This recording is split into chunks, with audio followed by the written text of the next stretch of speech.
Bu Ratih baru saja dipindah tugaskan ke sebuah sekolah dasar di wilayah pedalaman Garut. Ia berusia sekitar 30 tahun, sudah 7 tahun mengajar di kota, dan dikenal sebagai guru yang tenang dan cukup disiplin.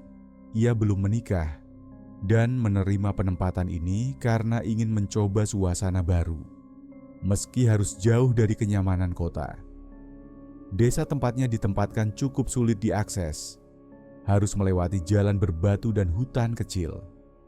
Dari tempat tinggalnya, ia harus berjalan kaki sekitar 20 menit melewati sebuah jembatan gantung tua yang menghubungkan dua sisi bukit. Jembatan itu terbuat dari kayu dan tali baja, membentang di atas sungai kecil dengan aliran air yang cukup deras. Bu Ratih sempat ragu saat pertama kali melihat jembatan itu. Beberapa papan kayunya sudah tampak tua, beberapa terlihat sedikit renggang. Tapi warga bilang jembatan itu masih kuat. Setiap hari, anak-anak sekolah juga melintasinya tanpa masalah. Saat pertama kali menyeberang, Bu Ratih berjalan pelan, menatap langkahnya agar tidak terpeleset. Angin bertiup pelan dari arah sungai, membuat daun-daun pohon bergoyang. Suasana sekitar cukup sepi. Di kanan kiri jembatan, hanya ada semak, bambu dan pohon-pohon tinggi yang menjulang. Dari kejauhan terdengar suara aliran air sungai, tenang dan teratur. Di ujung jembatan, tampak bangunan sekolah sederhana dengan 3 ruang kelas dan halaman luas yang ditumbuhi rumput liar. Ia disambut Pak Dirman, kepala sekolah yang ramah, dan Bu Wati, guru senior yang sudah lama mengajar di sana. Mereka menjelaskan sedikit soal sekolah, jumlah murid, dan rutinitas di sana.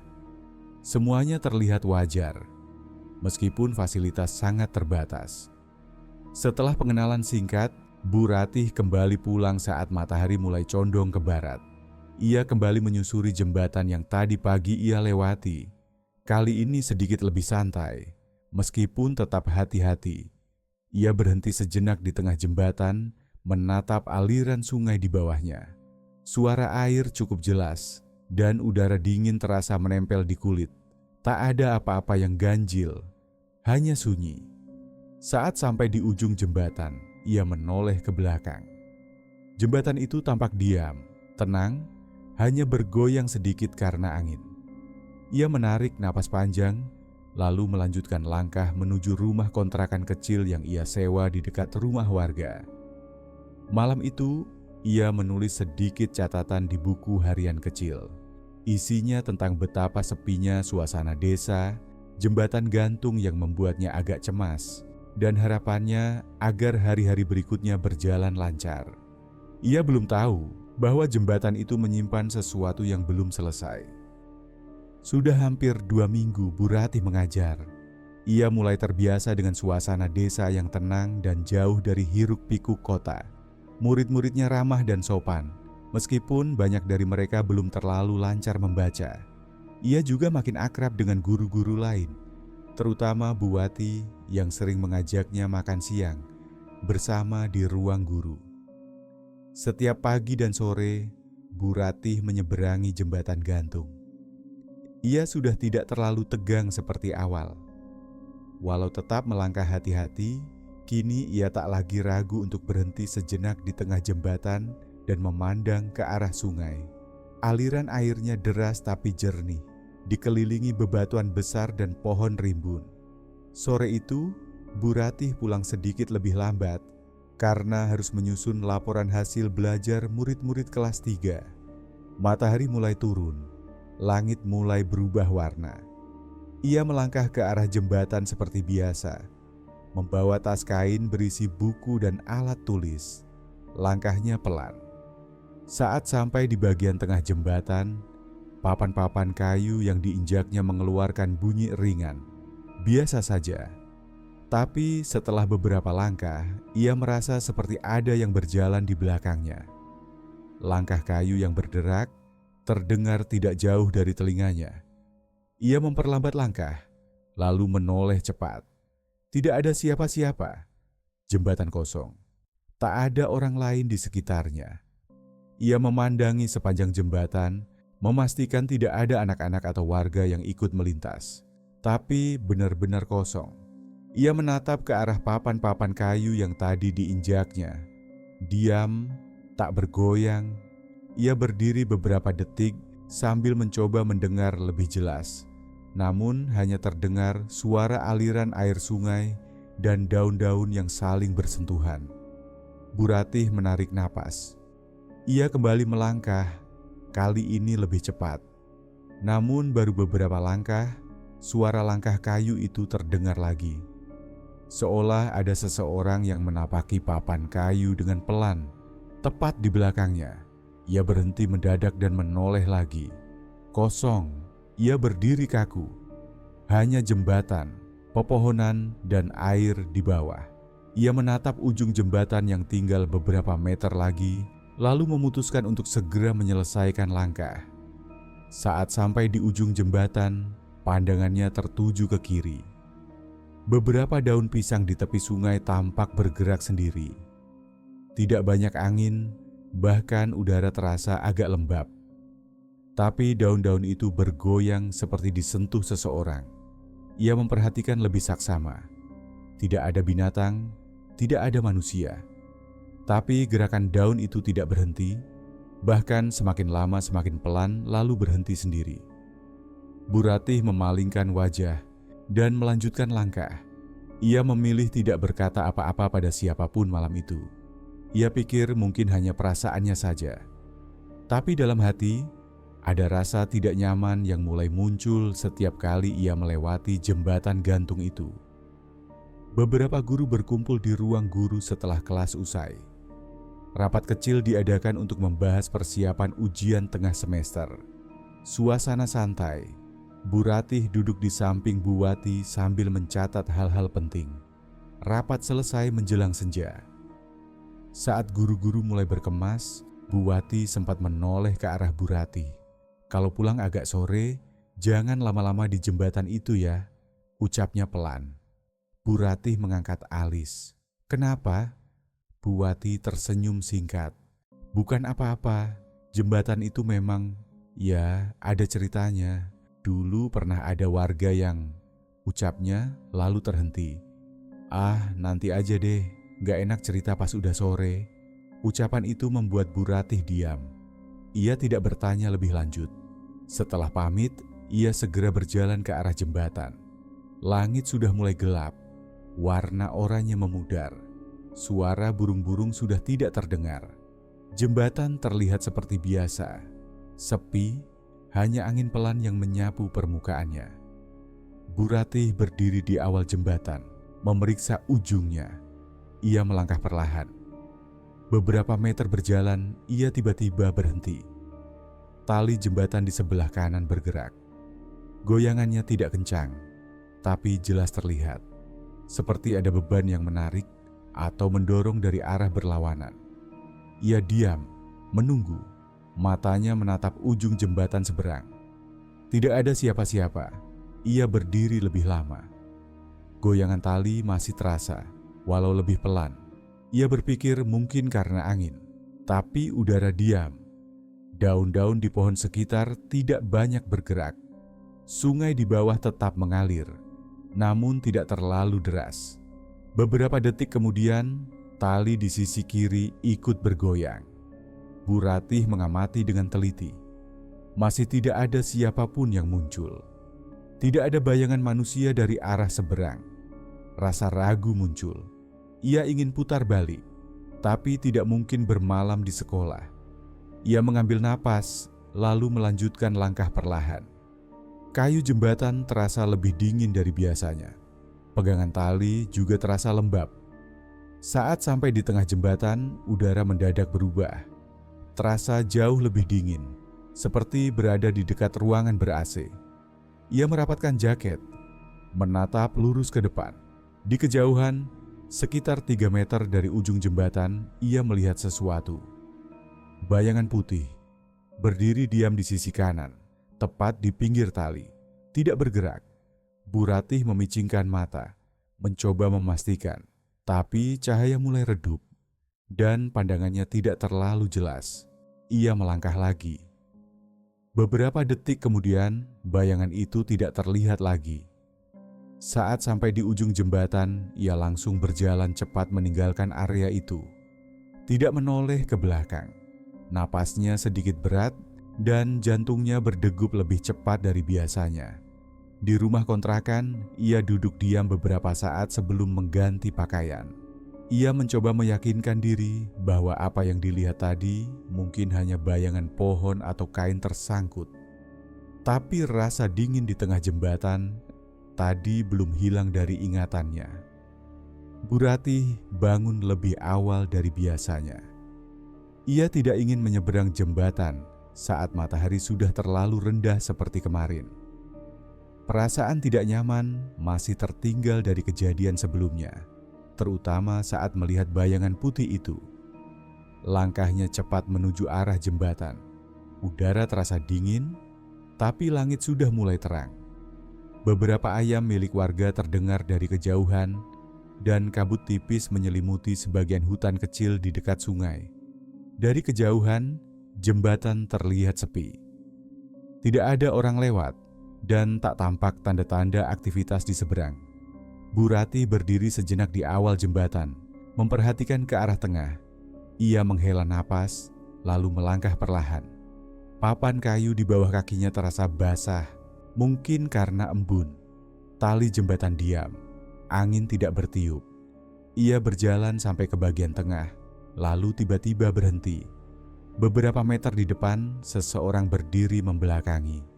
Sosok itu diam, mengenakan kain putih panjang yang menjuntai ke bawah. Tingginya setara dengan orang dewasa. Tidak ada suara. Bu Ratih mengerutkan dahi. Ia kira itu warga desa yang hendak menyeberang dari arah berlawanan. Tapi orang itu tidak bergerak sama sekali. Posisinya tetap, membelakangi, berdiri di tengah jalur. Kepala sedikit menunduk. "Pak?" Bu Ratih mencoba memanggil pelan. Tidak ada jawaban. Sosok itu tetap membelakangi. Ia melangkah pelan, mendekat. Saat hanya berjarak sekitar 2 meter, Bu Ratih memperhatikan dengan saksama. Tidak ada kaki menyentuh papan jembatan. Sosok itu melayang sedikit, tak menyentuh permukaan kayu. Jantung Bu Ratih mulai berdetak lebih cepat. Ia mundur 1 langkah. Sosok itu tetap tidak bergerak, tapi ada perasaan tidak enak yang muncul, seperti diawasi meski sosok itu membelakangi. 1 langkah lagi ia mundur, keringat dingin mulai keluar di punggungnya. Lalu sosok putih itu perlahan memudar.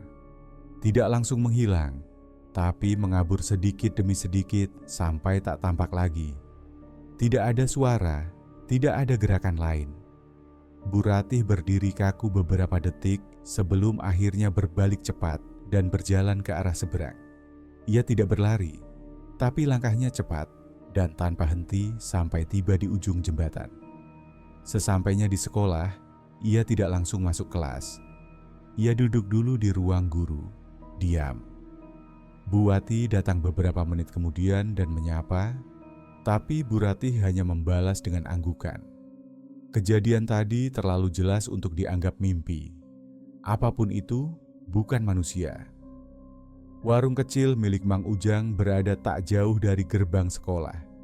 Tempat itu sering jadi tempat nongkrong warga atau guru yang sekadar ingin ngopi sebelum pulang.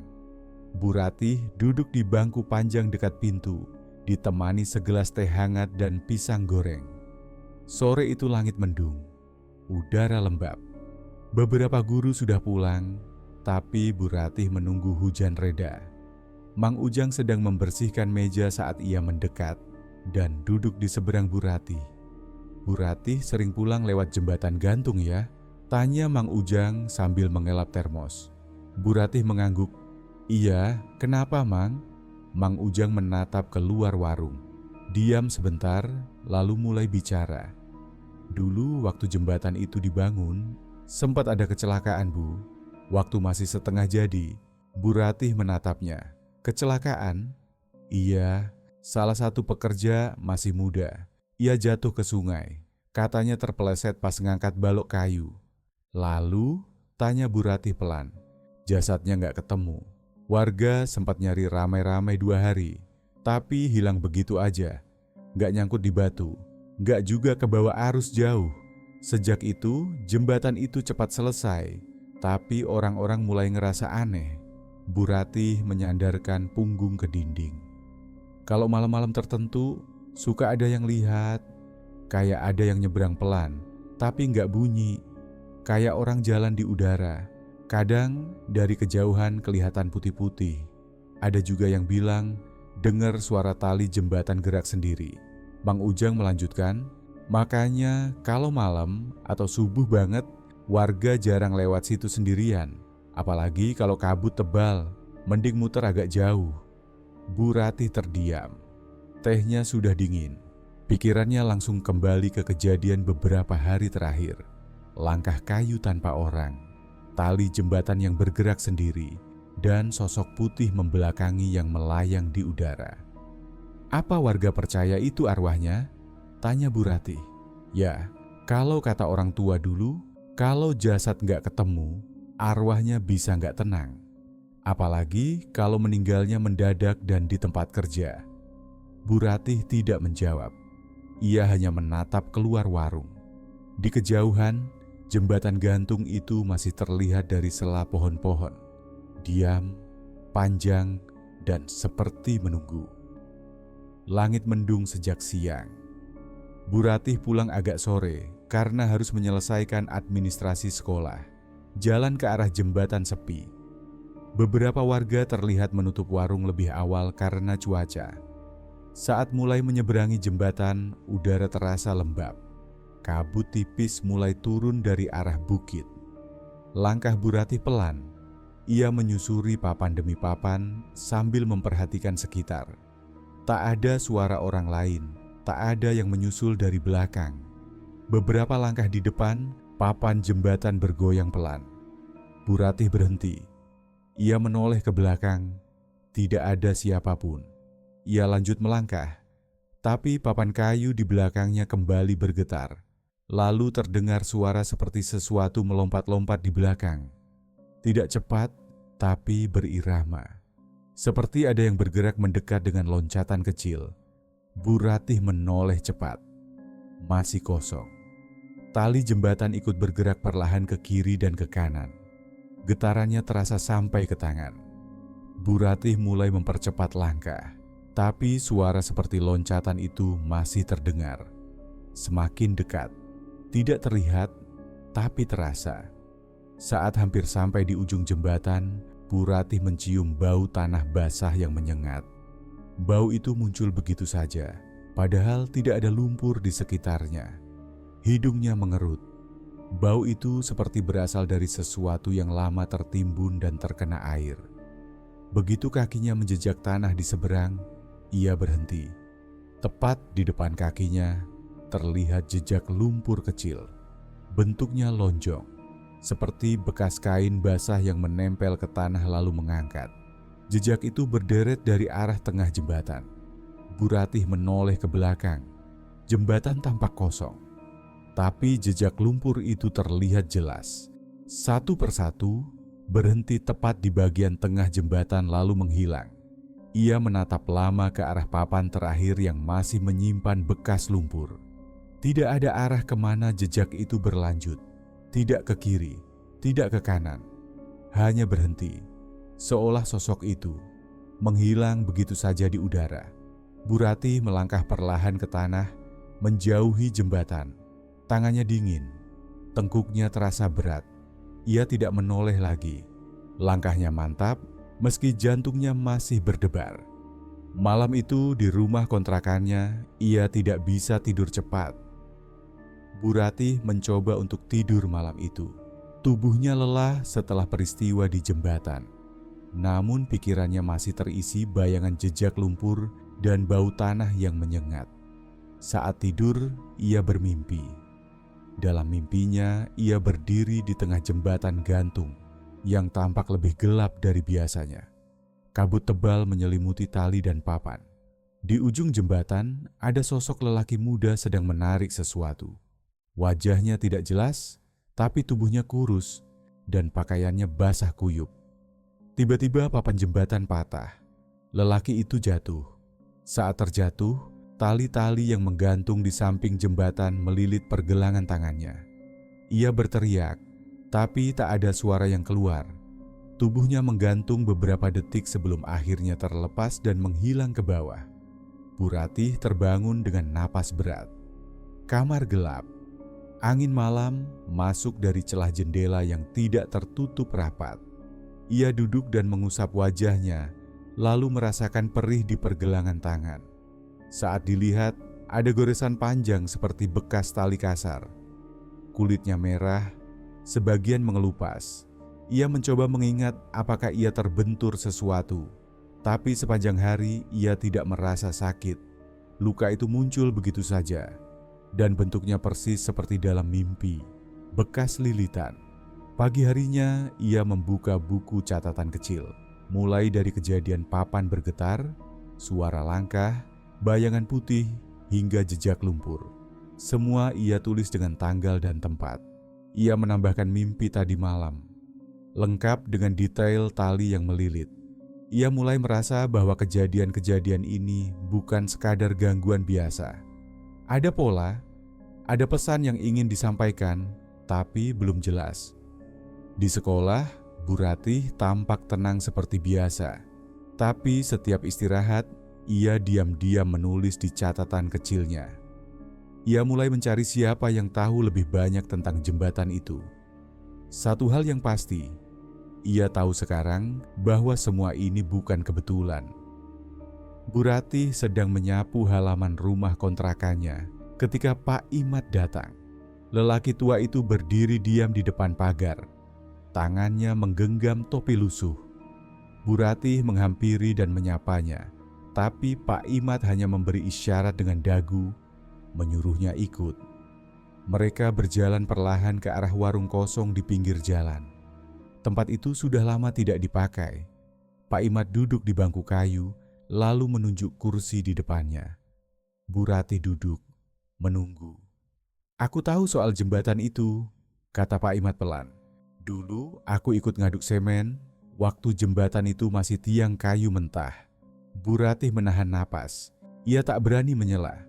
Yang meninggal namanya Dadan, buruh harian. Masih muda, lugu orangnya. Pak Imad menunduk, suaranya makin lirih. Dadan dipaksa kerja lembur. Malam-malam, alasannya waktu. Katanya jembatan harus jadi cepat, buat tamu penting dari kabupaten. Bu Ratih mengerutkan kening. Ia belum pernah dengar cerita sedetail itu. Waktu itu hujan, licin, Dadan jatuh ke sungai. Tapi anehnya, tubuhnya nggak pernah ditemukan. Lanjut Pak Imad. Kabar burung bilang, dia bawa bahan material mahal dan sempat cekcok sama mandor. Tapi semua orang disuruh diam. Maksudnya, ada yang disembunyikan? Tanya Bu Ratih. Pak Imad menatap lurus. Yang tahu sudah banyak yang pindah, ada juga yang sudah meninggal. Tapi aku nggak bisa diam lagi. Terlalu banyak kejadian aneh di jembatan itu. Bu Ratih merasa punggungnya dingin. Cerita Mang Ujang, mimpinya, dan penampakan yang ia lihat, semuanya mengarah ke satu nama, Dadan. Kalau dia belum tenang, mungkin karena jasadnya belum ditemukan, kata Bu Ratih pelan. Pak Imad mengangguk. Atau mungkin dia masih menunggu ada yang mau bicara jujur. Bu Ratih tak menjawab, tapi dalam hati ia tahu ia tidak bisa tinggal diam. Bu Ratih mengajak Bu Wati menemaninya pulang malam itu. Ia tidak ingin menyeberang jembatan sendirian. Bu Wati sempat ragu, tapi akhirnya setuju. Langit mendung, jalan ke arah jembatan sepi. Hanya ada suara langkah mereka berdua. Senter kecil yang dibawa Bu Wati cukup terang untuk menerangi jalan sempit dan kayu-kayu jembatan yang basah. Bu Ratih berjalan sedikit lebih depan. Di tengah jembatan, keduanya berhenti. Cahaya senter mulai redup. Bu Wati mengetuk-ngetuk bodi senter, tapi tiba-tiba mati total. Tidak ada cahaya sama sekali. Mereka berdiri diam. Tangan Bu Ratih merabat tali jembatan. Jari-jarinya mulai gemetar. Dalam gelap, mata mereka mulai menyesuaikan. Tak lama kemudian terlihat siluet berdiri di ujung jembatan. Sosoknya tinggi dan diam, putih dari ujung kepala sampai kaki. Posisinya membelakangi mereka, menghadap ke arah sungai. Punggungnya terlihat bengkok, kepalanya agak miring ke kanan seolah sedang mendengar sesuatu. Kain kafan yang menutupi tubuhnya tampak kotor, seperti terkena lumpur dan air sungai. Bu Wati menggenggam lengan Bu Ratih, tapi keduanya tak mampu berkata apa-apa. Mereka hanya memandang tanpa bergerak. Tiba-tiba, kepala sosok itu mulai menoleh. Namun tubuhnya tidak berpindah posisi. Lehernya seperti melintir perlahan hingga wajahnya menghadap mereka. Matanya besar dan kosong. Kulit wajahnya pucat kehijauan, sebagian terkelupas. Di sela-sela kain kafan yang robek, terlihat rahang menggantung dan sisa tanah menempel di pipinya. Bu Wati mundur satu langkah. Bu Ratih menariknya pelan. Mereka berbalik dan mulai berjalan cepat tanpa menoleh lagi. Jembatan berderak di bawah kaki mereka. Begitu sampai di seberang, Bu Ratih menyalakan senter cadangan dari tas kecilnya. Saat mereka menoleh ke belakang, jembatan kosong. Tidak ada siapa-siapa. Tapi udara dingin masih terasa menusuk hingga ke tulang. Tanpa bicara banyak, mereka langsung pulang. Wajah mereka pucat. Malam itu, keduanya duduk lama di ruang depan rumah kontrakan Bu Ratih. Tidak ada yang berani membuka jendela. Sejak malam penampakan itu, Bu Ratih jatuh sakit. Badannya panas, tapi tidak seperti demam biasa. Ia sering terbangun di tengah malam, napasnya berat dan tubuhnya menggigil. Dalam tidurnya, mimpi itu terus berulang. Ia selalu berada di tengah jembatan. Pocong itu muncul, berdiri membelakangi, lalu menoleh dengan wajah yang rusak. Namun kali ini, dalam mimpinya, sosok itu menunjuk lurus ke arah sungai di bawah jembatan. Gerakannya lambat, tapi tegas. Bu Ratih mencatat semuanya. Tangannya lemas, tapi ia paksa menulis satu kalimat. Ada yang tertinggal di sungai. Saat tubuhnya mulai membaik, ia memanggil Mang Ujang. Ia ceritakan semua yang ia alami, termasuk mimpi itu. Mang Ujang hanya diam, lalu mengangguk pelan. Kalau memang benar ada yang tertinggal, kita harus cari tahu, kata Mang Ujang. Ia mengajak Pak Dirman, yang dulu juga ikut dalam pembangunan jembatan, untuk membantu. Mereka bertiga menyusuri sisi sungai di bawah jembatan. Sungai itu dangkal tapi berbatu. Airnya keruh. Banyak ranting-ranting dan lumpur yang menumpuk di tepi. Beberapa bagian tertutup rumput liar dan semak tinggi. Mang Ujang menunjuk satu titik di bawah jembatan, agak tersembunyi di balik batu besar. Dulu waktu bangun jembatan, ada yang jatuh di sana, ujarnya pelan. Tapi mayatnya nggak pernah ketemu. Pak Dirman tampak gelisah. Ia mengambil batang kayu panjang dan mulai mengaduk lumpur. Bu Ratih berdiri di atas batu. Matanya mengamati aliran air. Bau tanah basah menyengat lagi, persis seperti waktu ia menyeberang malam itu. Setelah beberapa saat mengais lumpur, Mang Ujang menemukan sesuatu. Sebuah ikat pinggang kulit, sudah rusak dan berlumut. Tak jauh dari situ, mereka menemukan potongan kain. Warnanya pudar, seperti bagian dari baju kerja. Pak Dirman memungutnya pelan. Ini seperti seragam kerja yang dipakai almarhum Dadan dulu, gumamnya. Mereka saling pandang. Tidak ada yang bicara, tapi semua paham. Mungkin ini yang dicari sosok itu. Mungkin ini yang membuatnya belum bisa pergi. Bu Ratih menggenggam catatan kecilnya. Ia yakin penampakan itu bukan ingin menakuti, tapi meminta tolong. Pagi itu, tim kecil dari kepolisian tiba di bawah jembatan setelah laporan dari Pak Dirman dan Mang Ujang. Lokasi di sekitar sungai langsung dipasangi garis pembatas. Petugas mulai menggali lebih dalam di sekitar tempat ditemukan kain dan ikat pinggang. Tak butuh waktu lama, mereka menemukan potongan tulang manusia. Sebagian masih terikat dengan tambang tua dan satu batu besar di ujungnya. Pak Dirman berdiri jauh di belakang garis pembatas. Tangannya gemetar saat melihat tambang itu. Tambang itu dipakai di proyek pembangunan dulu. Katanya pelan ke Bu Ratih. Dadan dulu pakai tambang seperti itu waktu bantu tarik bahan dari seberang.